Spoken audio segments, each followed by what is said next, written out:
Good morning to all of you. Welcome. I'm here with Jean-Francois in the same virtual room. Physically, we are more than 1.5 meters from each other. We are about 50 kilometers from each other. I hope you're all well and in good health. So let me first take a few minutes to put the webinar into context.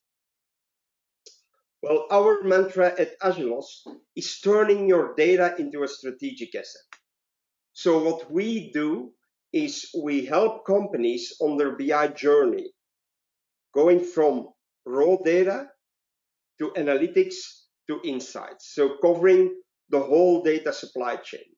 So it starts with data integration, including technologies such as change data capture, modern data warehouse automation, data preparation. So in this domain, we commercialize and we support technologies such as Qlik at Unity, TimeXtender Data Catalyst. Then we have the area of visualization and analytics with technologies such as Qlik and Power BI. And then finally, turning that into insights to help you digitally transforming your company. So at Agilos, we provide the technology, but especially also the services to make it work. So including helping you with the architecture of designing all this up to the custom development of BI solutions. So data is coming from many places in many formats with different velocity. On the other hand, we have various technologies related to getting your data ready, loading it, getting it ready for decision making, and then finally digitally transforming your company. So in this area of technology, well, there is data integration technology, data warehousing, data lakes, metadata and data catalogs, various analytics technologies, and so on. And what we want to do in this webinar is give you a framework for helping you to make choices at different phases of the data supply chain. It looks pretty complex going from the raw data up to the final analytics and insights. And we have developed a framework with different steps that helps you in making the right choices at each of those steps. But first, I would like to talk about a couple of key issues as we see them in the market today. And this is a part that is also backed by research material from TDWI, so the Data Warehouse Institute, in a report they recently published. Next, we'll go then to a framework that helps you architect your data estate environment. With choices you need to make on different aspects in setting up your enterprise or your departmental data estate or data warehouse. And we'll also describe in each of the different steps in this framework some key trends that might play a role in your company. So we help you in really considering key areas and what to look for where you might benefit from new trends and new technologies. And then the second half of this webinar, we will talk about concrete scenarios as kind of examples of choices you can make, situations you might be in, dependent on your particular environment. So we want to make this framework really concrete and practical for you. So let me first talk about today's market. And I think more than ever, responding to changes in the market has become the key challenge. And if we look now at what is happening today with COVID-19 and the impact it has on businesses, it is tremendous. As an example, my daughter, she is working at a fast-moving consumer goods company, and the impact on decisions from government, like today promotions are not allowed anymore in supermarkets, and then the week after they decide that a supermarket again can run promotions on products. Well, can you imagine the impact it has on the whole supply chain of a fast-moving consumer goods manufacturer. It's incredible. So we see a massive change, and businesses, they really need to be able to react quick. And that is why we see an increasing demand for faster analytics and data availability. From the moment there is a change in the market, a company wants to see what is the impact, start analyzing, start rerunning the numbers, and so on. And in the research of TDWI, it is also highlighted that 80% of the companies do want to invest to enable speed, enable speeding up really the analytics process. On top of that, we see the trend of democratization of data. So in the past, some people received reports. What we see now is that more and more people in a company, really the broad employee base, they get either static reports or dynamic dashboards, or even in some departments, self-service users who want to create their own dashboard or adapt their own dashboards and so on. And then, of course, we see new data with higher data volumes. And I'm not only talking about streaming data, but also non-streaming data, but in a faster world. As an example, amongst our customer base, we have quite a bit of hospitals. And can you imagine when they move one patient who is infected with a virus from one area of the hospital to another one, the impact it might have on other things. So the insight they need to have on who is where, number of rooms that are required, and so on. So it's a faster world, and it's really shaking the way companies are handling data for analytics and reporting purposes. In the research report, they also asked all companies that were contributing to the report, how successful are you in achieving a number of objectives? And the bottom two that you see is that less than 33% is successful in monitoring the whole data supply chain. So going from data collection, modeling, analytics, and finally insight delivery. And about 1/4 is successful with really an end-to-end process efficiency of that whole process. So there is so much room for improvement. And why is that? Well, traditional data warehouse technology, as it is used in many organizations, is under pressure. And the reason is that traditional data warehouses, they are built for known workloads. They are not built for a fast changing world as we have today. Also, in terms of data volume, users, they don't want to just have aggregates, but they want to analyze data. They want to drill deep up to the most detailed level, and on data that is not all centralized. So it might still sit in silos, come from different places. So the volume of data, but also the variety of data in information they need is getting more and more diverse. And as I said, and likely the most important one is the need for speed.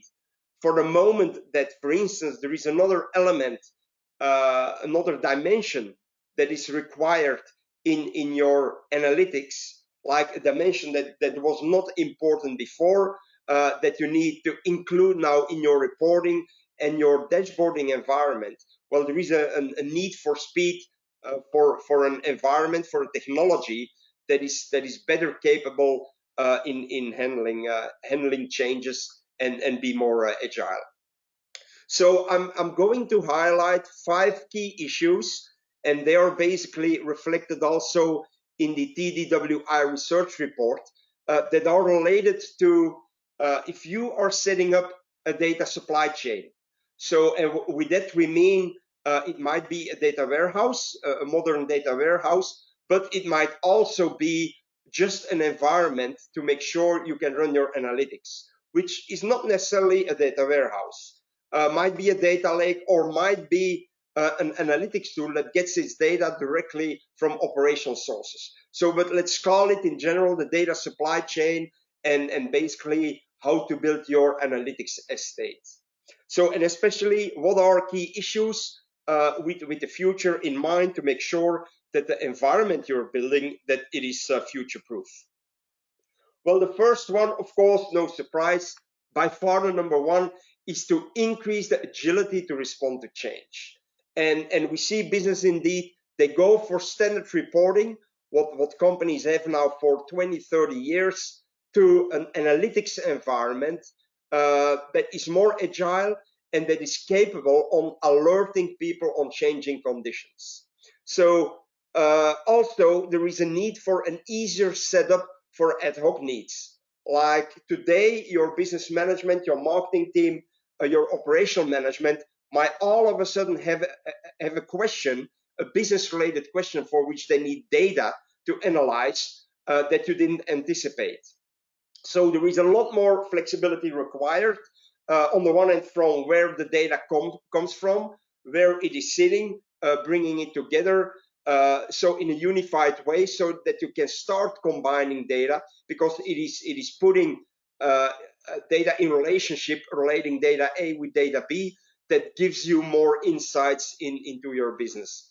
And then this whole process, which is the whole supply chain, this streamlining the path from ingesting the data, so pulling it out of your operational systems into your warehouse, combining it, making data marts, make them analytics ready, and then give them to the business user.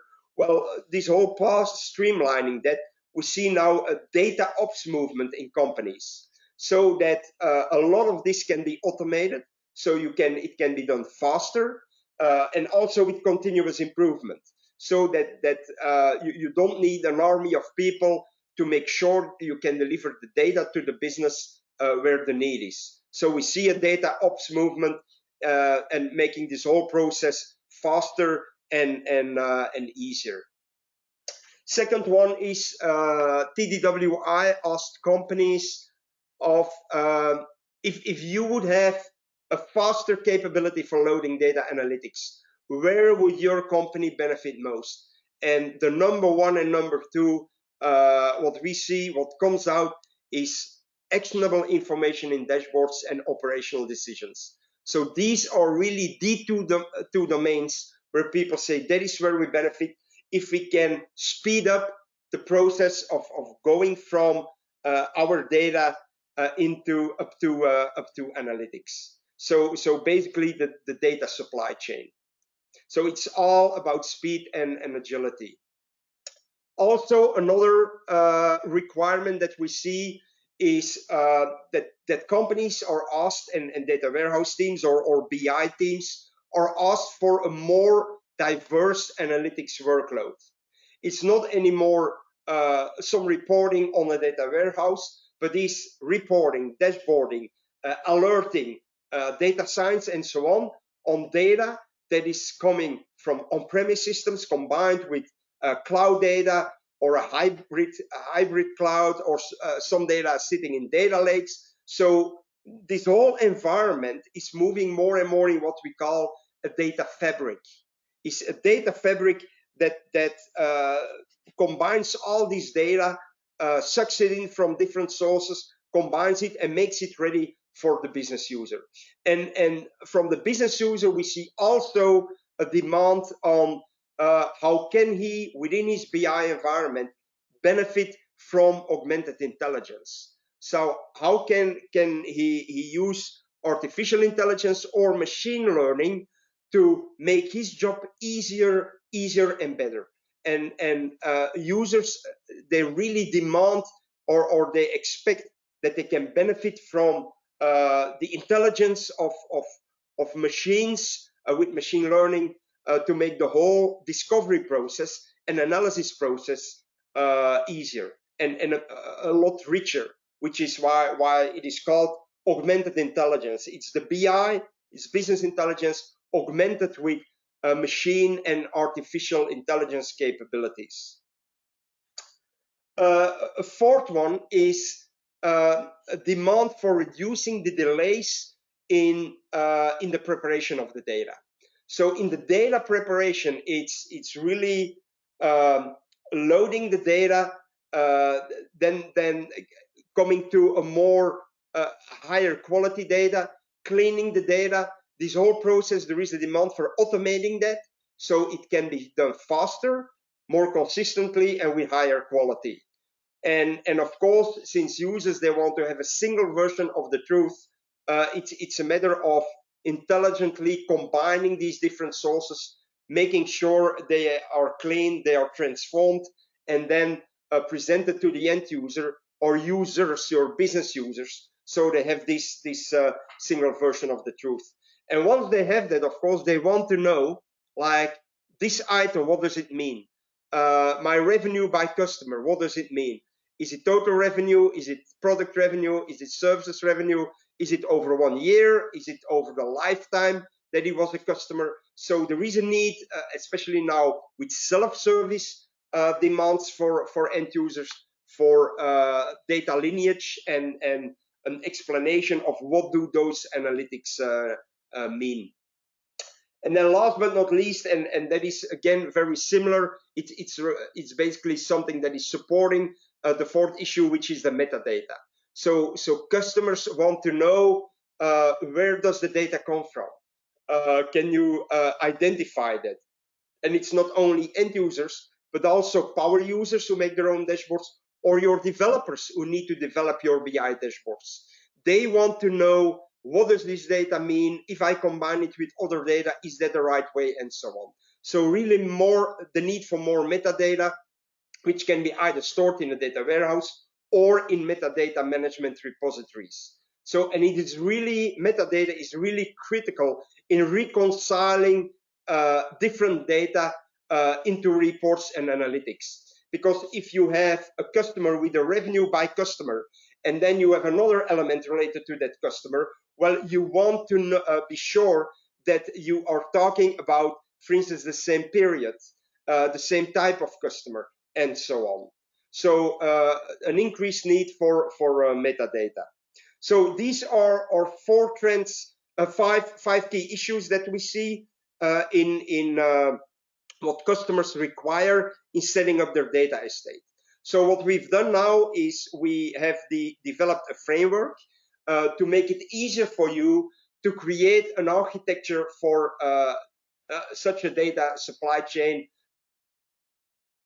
There's been lots of data, there are lots of business needs, but with all that complexity, it bears the question, where do I begin architecting my data supply chain?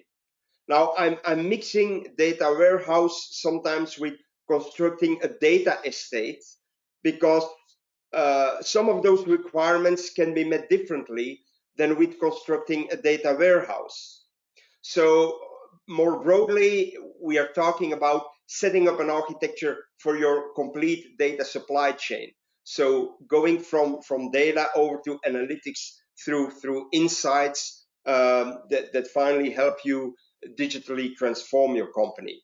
So we are now going to present a framework with 4 steps, and each of them will go into more detail, like what are the choices, the design choices that you as an architect of such an environment, or your IT department or the BI department in charge of that needs to make. So the first one is the build. Well, it is not necessarily how to provision servers, because there is cloud and so on, but it's rather, how do I build it? How do I structure it? And how to make it responsive to business needs, to deliver the data finally to your analytics users or your end users. So there is the business requirements. What data do we need? Where do we go to get the data? What people often not do is think about the design methodology. So they often replicate the structure of their operational systems into the data warehouse. But maybe we should have a different design methodology for data warehouses. And most likely, you need to use a different methodology for designing your data warehouse, which might be a star schema of snowflake schema based, So thinking about Kimball or Inman, but also we need to think about what data am I getting from my operational systems? And do I need to think about slowly changing dimensions? Example of a slowly changing dimension is a salesperson in charge of a region. It is a changing dimension because it might be a different person next month or next year that is in charge of that particular sales region.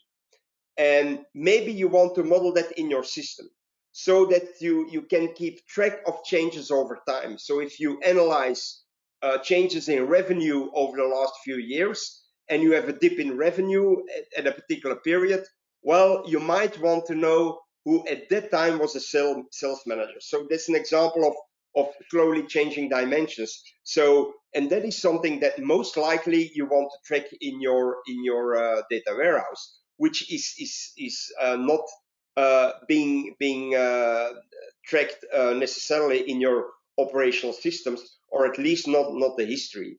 And then also considerations such as, am I going to handcraft, to hand crank the SQL to set up the structures of my environment, of my warehouse, or whatever you are using to finally set up your analytics estate.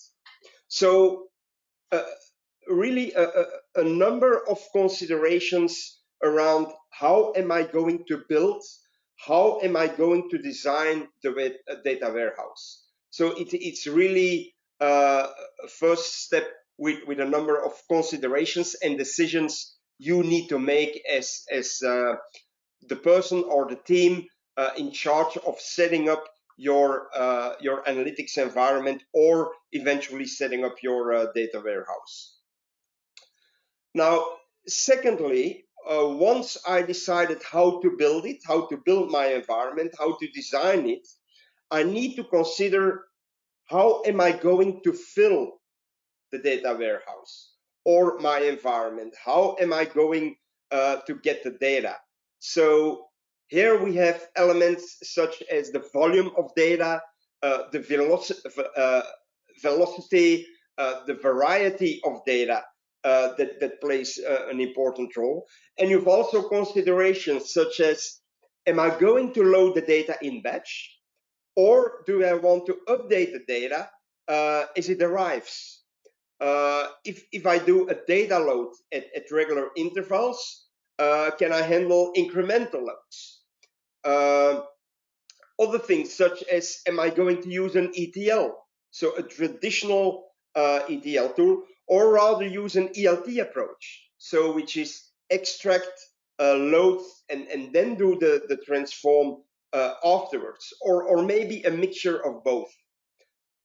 For instance, here, many people are still looking at ETL as the more traditional technology to load data, but this often doesn't work anymore. For instance, some people want to load data and do the transformation only after they have loaded it and after they've been able to analyze the data before they're going to transform. So the benefit of that is that if you can analyze the data before it transforms, you might get a better look on data quality issues and where the data quality comes from which sources, from which people.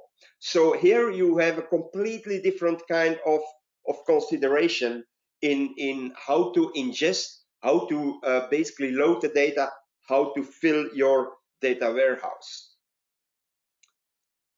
A third step is the one of consumption. So I've designed and built my data warehouse. I've got a strategy for filling it. Now I need to consider how it is going to be consumed. So is the data that I have in my environment, is it analytics ready? Also, can the data be trusted? And what is the lineage? Where does the data come from? You want to know if you have, for instance, revenue by customer. Well, what does the data exactly mean?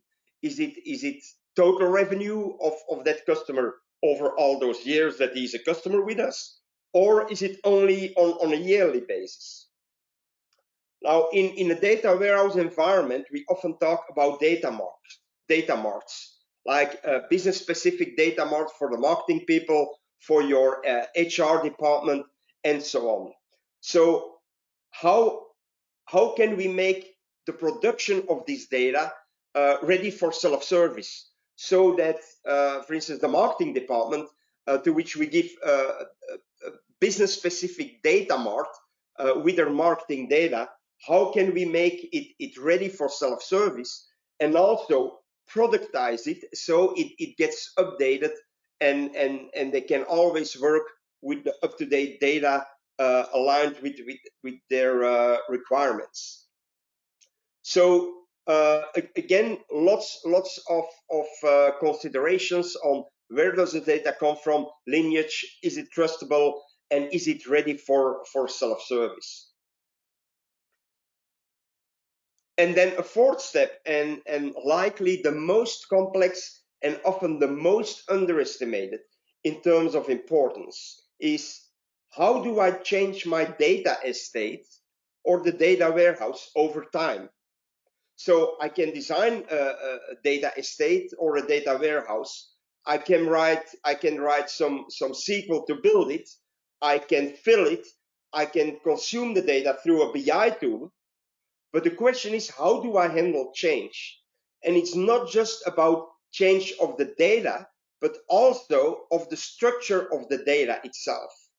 For instance, if I add a new system, like how do I handle new data sources or new fields or new dimensions? So this has an impact on the build, on the fill, on the processes to create the data marts, and then finally on the consumption. But also, how do I handle late arriving facts? So what this is that one source system, one operational source system, might produce some new data, but because of a latency, for instance, other systems aren't updated yet.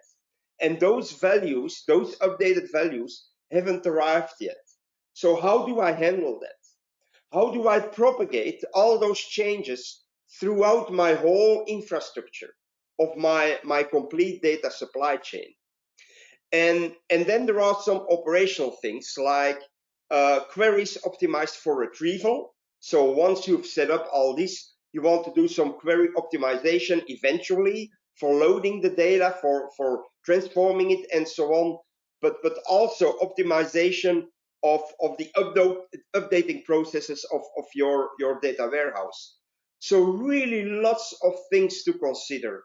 And of course, it might sound all complicated, but the more you think upfront on different aspects and the changes that might occur, and the more you can take that into account when designing the architecture and making your choices, the easier it will become for you to maintain this environment, and the less burden you will have on your team or the team that is in charge of maintaining this environment.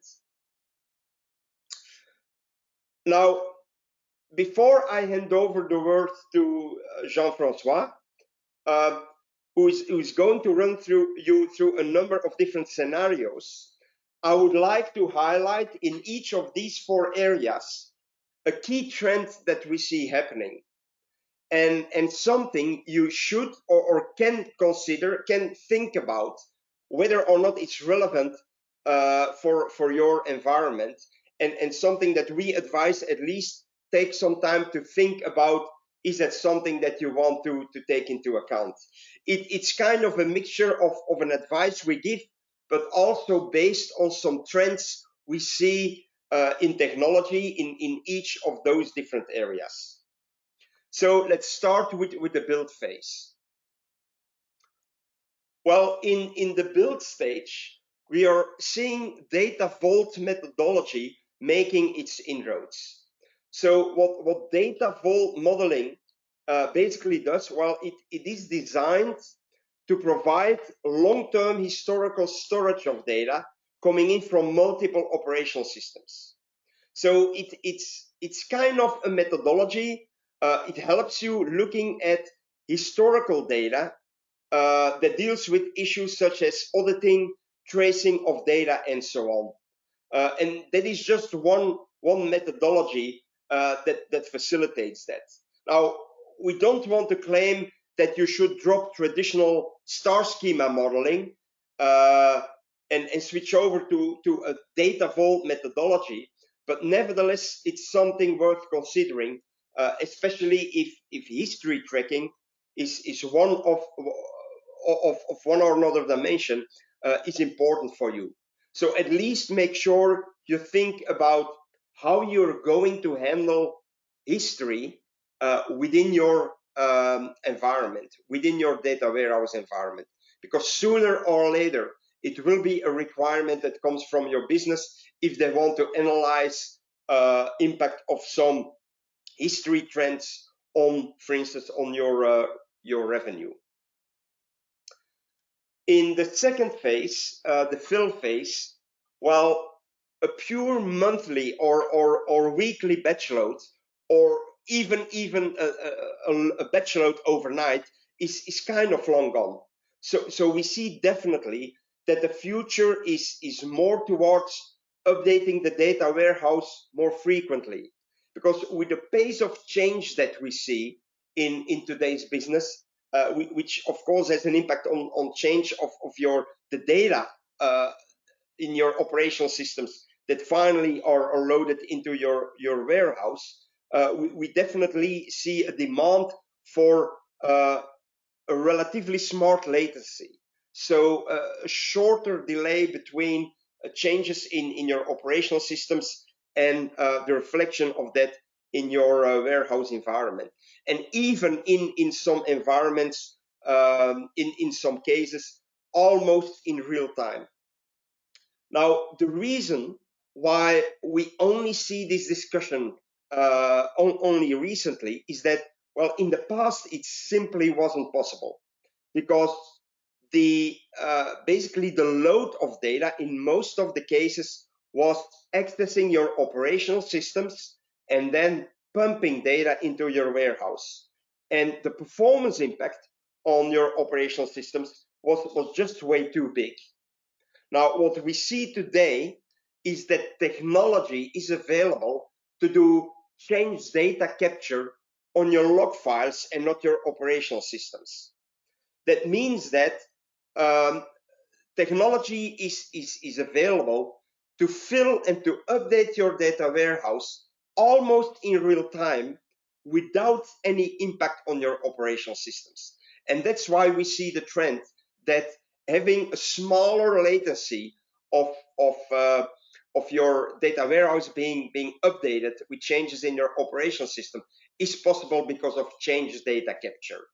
We see that especially in, for instance, in banks, in financial environments, but also more and more in other kind of companies, of organizations. So definitely something to think about on how you do the load and the updating of your warehouse. In the consume phase, well, there the biggest impact is the one of self-service. So until, let's say, a couple of years ago, it were power users or IT that developed the reports or the dashboards, and they gave them as such to the end user. And he was just using his reports and doing his analysis using the dashboards. But now with BI technology giving more self-service capabilities, we see more and more users in the business that want to develop their own dashboards or adapt their own dashboards. And of course, they want to have a single version of the truth. But there the question is, what is the truth and how is it defined? So again, the example that I said, revenue by customer, what does it mean? How is it calculated? Which revenue does it take into account? What kind of revenue? Is it only of products that a customer sold, or is it also of services revenue, and over what period, and in what region, and so on? So really a catalog, data lineage, where the data comes from, becomes more and more important. And with data marts and self-service, we see now an increased need of catalog technology that gives a better support to the business user to understand and to know where data comes from and what it really means. And the final one is on how to handle change. And if you got the other three, so the build, the fill, and the consume, you can automate a lot of changes in these areas with scripting. And you can basically, in most of the environments, you can do the scripting and build it all yourself. But there you can question, as soon as there is a change, how are you going to maintain that? And we see a definite trend in each of the areas that I just mentioned of automation. Because if you can automate, that means you can reduce the amount of programming or scripting that is required. And as you know, programming and scripting needs to be maintained and is prone to human error. So we see more and more a trend of automation, and hence the discussion around modern data warehouse automation, where everything gets done by software rather than by people through programming and scripting. And it is still needed. You still need programming, scripting, configuration, and so on. But medium term, we see that the maintenance of all these processes might become pretty heavy on your IT department. So the more you can automate, the less maintenance it will require, and the most cost efficient you can set up and maintain this environment. So with that, I would like to switch to Jean-François, who will now go over a number of different scenarios using this framework that we have set up, the framework of build, fill, consume, and then how to cope with change in setting up your data estate. What I want to propose here is to actually look into all those different layers and see how concretely some specific scenario needs can be fulfilled with solutions that are available currently in the market. So before I start with the concrete scenarios, just a few explanations about the charts that you see here, the representation that you see here. So on the far left, you see the original data sources, which of course can be many different types of applications that contain data. You have the good old mainframes, but also some ERPs like we have as an example here put SAP. But of course you have a lot of other operational systems that you can that can gather data and information. A lot of different types of applications, raw files, and databases. So these are all the different data sources. And actually your data is going to move from the raw data that you see on the left all the way down to or up to the final data consumers. And they can go through different layers. You have the primary landing zone, which is usually has the form of a data lake or an operational data store, depending on the fact that it is structured or less structured. Data lake being less structured than the actual operational data store. Then data is going to be moved towards a zone where it needs to be combined with different data and transformed in different data. We call that the staging zone, where of course you have a lot of data cleansing that happens also, and where you're going to find out what the data errors are. You're going to start to define also part of the metadata, data descriptions, trying to organize the data. Then on top of that, you have the more traditional data warehouse, where you're going to structure the data into an optimized way of linking the data together based on, for instance, star schemas, but also not only star schemas, but I would say the start of a star schema, but relationships between facts and also the more descriptive data like attributes and dimensions. And then on top of that, we will actually define specific data marts that can be consumed by data consumers. So you see, you have all the different layers at all different levels that will help you to organize your data better. On the bottom, you see also that it's important to keep a track of what is happening with your data, so that you can govern it, you can manage the data, you can search through it, you make sure that everyone is aware about the available data and can work with it in an optimal way. So all these different levels actually can be covered with a lot of different products that you can find in the market. So let's now start with a first scenario. First scenario would be a very simple one where I need just I have some people from my business, marketing or sales, that would need to have some agile dashboards. So they want quick interactive visualizations, and of course they have in their environment already some data collections. There has been a data warehouse project somewhere in Oracle where we have a few tables, but we would like to combine this data with some new projects where we started with a cloud applications where we have some data, and then next to that also we have another department who is keeping his data in Excel files, and we would like to have actually to combine all this information into a very interactive and agile dashboard. With agile, I mean that when there is a changing need, well, we want to cover that. So one of the tools in the markets that we have presented in one of our webinars last week is an application that is called Qlik Sense.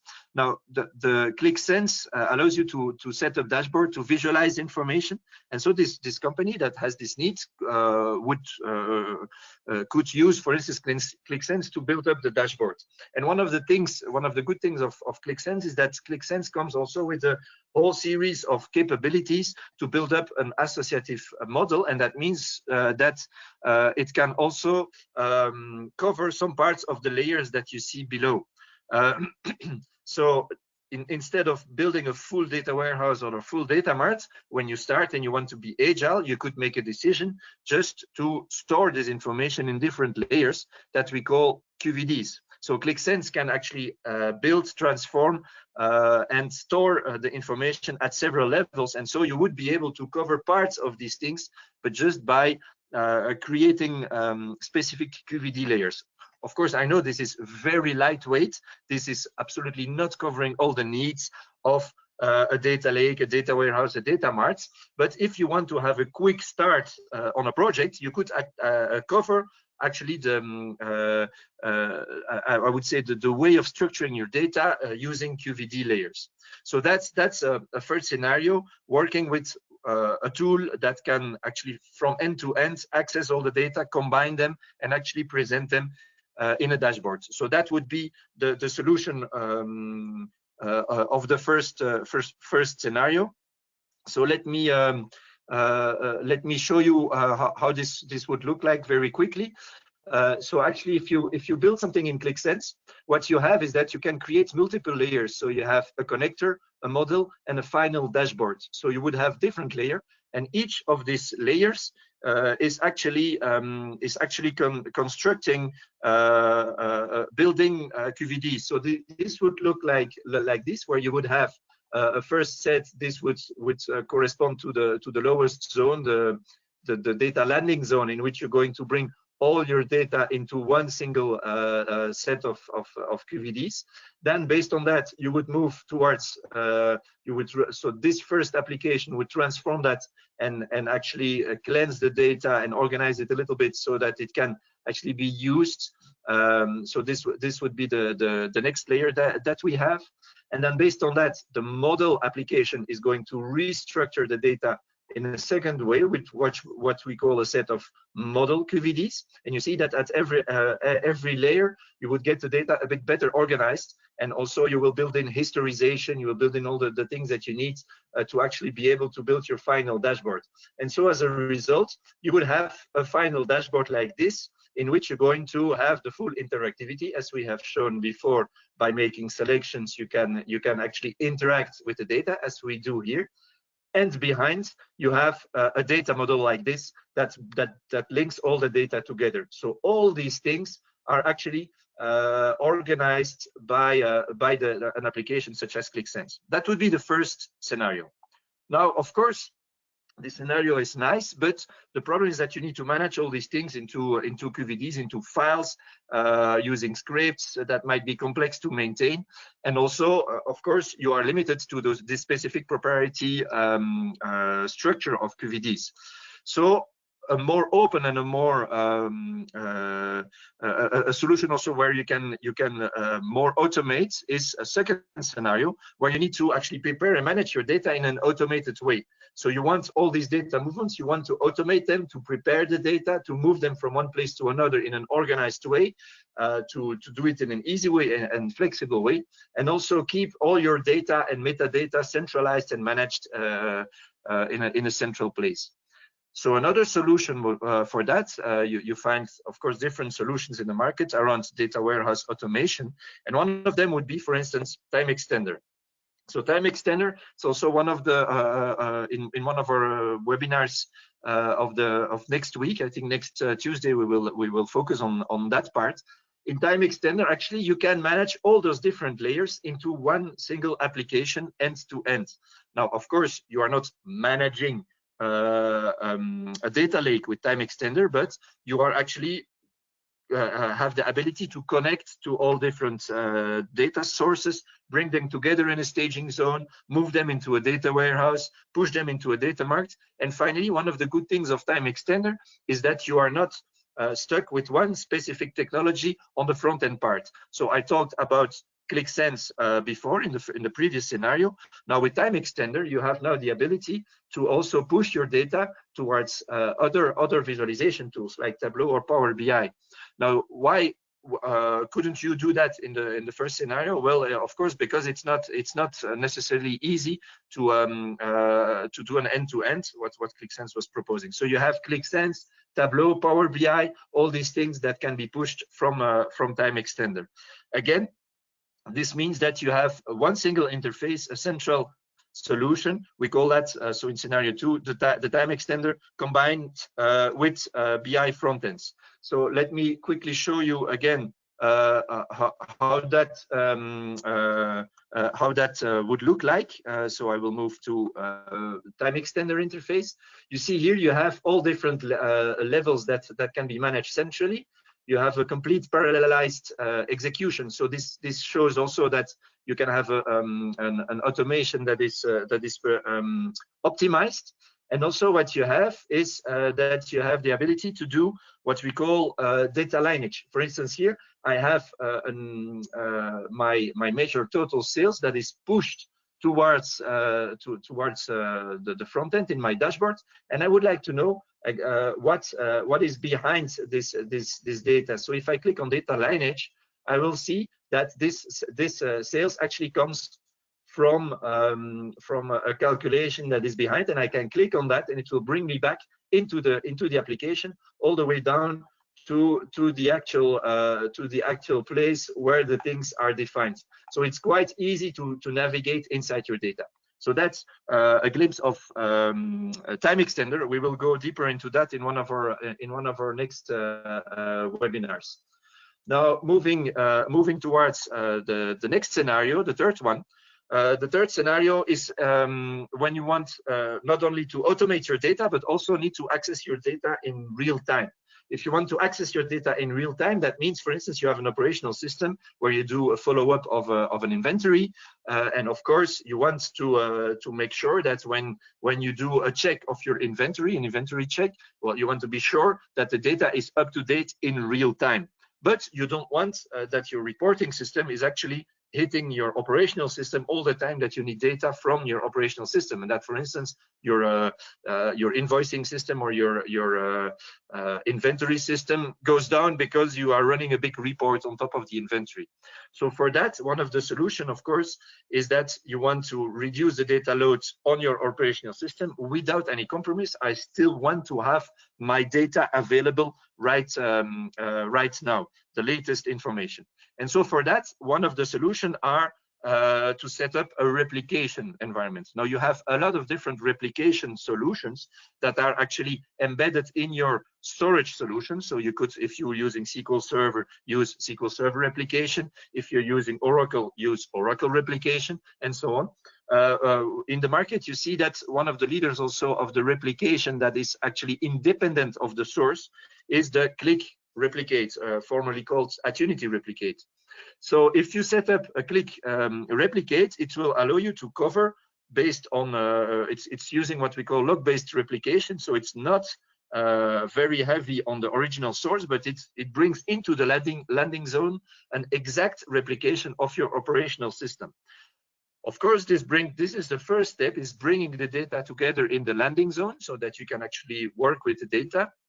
You can store it in different ways. You can store it into a data lake. You can store it into an actually data store, or you can even stream the data towards other applications. That's what replication allows you. Now, if you want to do something with the data, you could use the Qlik replicate together with a Qlik compose solution, which is actually the data warehouse automation solution that actually works hand in hand with the replication. So it takes into account the way the data is replicated, and in an optimal way, it's going to construct you all the different layers. So the staging, the warehouse, and the data marts at the end, with still the possibility to push your data towards all the different visualization tools. It could be, of course, Qlik Sense, but it could be also other visualization tools like Tableau and Power BI. So that solution, that third scenario, would be the combination of Qlik replicate and Qlik compose.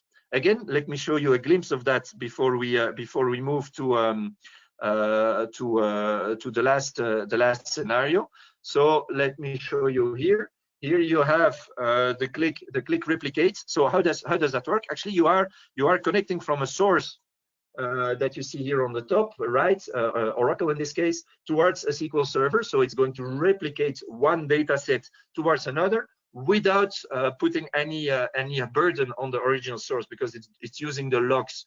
So in order to do that, let me show you that. I'm going to simulate some changes here in the background in my Oracle database, and you see that the system directly captures, you see it here on the left, in real time, any change that is happening, and it is moving it towards the actual target database. And it captures not only deletes, inserts, and updates, but also changes. You see DDL. These are changes in the database. If you add a column, you remove a column, and you see this happens in real time.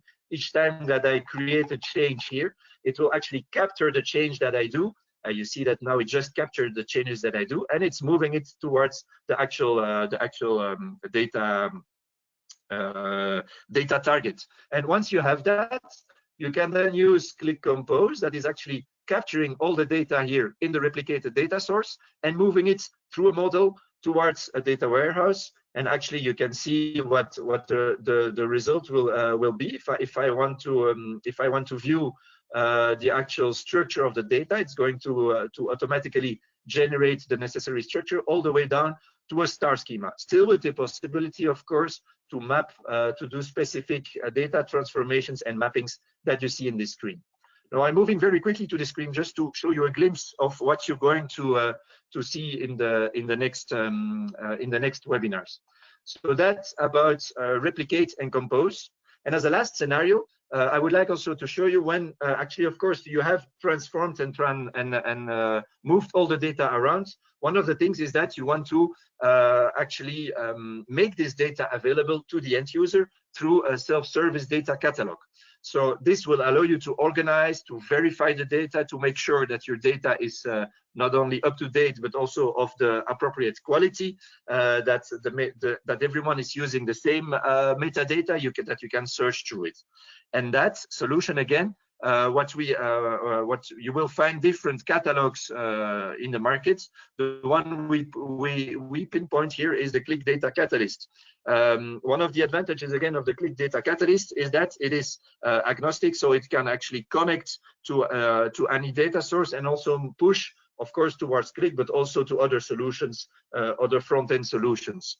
So talking about Qlik Data Catalyst, if we move back now to to the view here, this will look like this. So you have a catalog through which you can search. For instance, here I would be interested in information about sales, so I'm searching in my catalog on a specific sales catalog. I need to log in first because I opened it before, but I will just quickly do a login. Thought I did that before. My apologies for this. So you see, this is a live demo. When we are once we are inside the catalog, we have the ability actually to make selections in the data. So if now I will, for instance, look for information about sales, we do it again. It will actually isolate some specific data sets that are available, and you see that you will have a kind of indicators that will show you what is the data quality of this data set, how popular is it, and that means how many people are actually using this data set, and what you can do with it. If I'm going to look into the data set, I will see a lot of information like descriptions through which I can search. I can look into the data lineage. So if we talk about data lineage to see, for instance, where this data come from and how it has been transformed. We can also take a sample data set, and of course it's an intelligent sample. It's not the top 10 rows, but it's actually taking a representative sample of the data. It's going to analyze also what are the relationship of this data with other data that is present in the catalog. You see that these transactions are linked with specific dimensions that I can find here. And then, of course, last but not least, I can do something with this data set. I can add this to a cart. It's a bit like doing your shopping. By adding data sets into your cart, you will be able now to take an action based on this data set, which would be, for instance, to publish the data directly in your preferred front-end tool. So it could be Qlik Sense, it can also be Tableau, or any other tool that you want to push it to, for instance, to a database that can be consumed using a Power BI cube and these kind of things. So again, a glimpse of Data Catalyst that you have seen. We will go deeper into that next Thursday in the next webinar. So to conclude, I've shown you different scenarios, and actually we are of course way too short in time to go deeper into these scenarios. So I propose also that you connect to other webinars to go deeper into that. The first scenario was about Agile Dashboards that we already have covered in a previous webinar, the one of last week. If you have missed that webinar about Qlik Sense, we will make a recording available soon of that webinar. But there are also other scenarios I discussed. I discussed one about preparing and managing your data, working with TimeXtender. So that we will discuss deeper into the webinar of next Tuesday. I talked also about replication of data and the automation of this replication through Qlik Replicate and Qlik Compose. So that will be the topic of next Thursday. And then I also talked about the cataloging and organizing of your data, so the self-service data catalog, and that will be the topic of the session of this week, Thursday. So you see, there is still a lot of things to discuss, but I wanted really to make the link between what we said in the beginning of this workshop and also how this can concretely be put in place using concrete scenarios and tools that you can find in the market. That was my part. We're running a little out of time, so I don't know if you received a few questions that we can address, Edwin. Yeah, I've picked two that came up several times. So the first one is the first scenario. You're only talking about Qlik Sense. Is that so? Building agile dashboards just with the tool, isn't that possible with Power BI? That I got a couple of times from users. Yes, of course. Building up dashboards and visualization, you can do that with any tool you can find on the market. We highlighted Qlik Sense compared to, for instance, a Power BI or a Tableau. You can perfectly do these things also with Power BI and Tableau. But in the scenario, what I wanted to show was also that you can cover not only the visualization part, but also the data transformation part end to end. So all the different layers that you had in this structure. And this one of the advantages of Qlik Sense is that it is very strong in the visualizations. With the associative engine, but it is also it comes also with a way to through these QVD sets to actually build the different layers. So you have a whole, the whole extraction and transformation of the data and preparation of the data can actually be covered also by Qlik Sense. So it covers the whole end-to-end picture. If you would go for instance, a solution with Tableau or Power BI, you would need to combine that also with another solution that will cover the first part, which could be a time extender, which I explained, for instance, in scenario 2. Okay, so let's take just one more question. So one participant is asking, he says, you talk about Qlik Data Catalog. You say it's open to different tools, but I heard about a product called Qlik Data Catalog for QVD. So what is that exactly? Yes, indeed, the data catalyst is open to all the tools, and I've shown it also in the short demo that you can indeed push your shopping carts towards different visualization tools. Now, the data catalyst for QVDs is actually a specialized version of Qlik Data Catalyst that works also with this categorization and the way to check data quality and the data updates and things like that. But that is actually pushing that specifically to the different QVD layers that you have, that we have explained in scenario 1. So that means actually that you could combine, for instance, a Qlik Data Catalyst in scenario 4 with a solution Qlik Sense in scenario 1 and use that tool to actually manage your QVDs in a more organized way, also allowing to do self-service more easily because people can actually pick their different data sets and make their own combinations. Okay, thank you, Jean-Francois. So we are almost 10 past 12, so time to wrap up. Thank you all for your participation. So don't hesitate to register for one of the other webinars that we'll do this week and next week. And with that, I would like to conclude saying, please stay safe, stay healthy. Thank you. Bye. Yeah, thank you very much.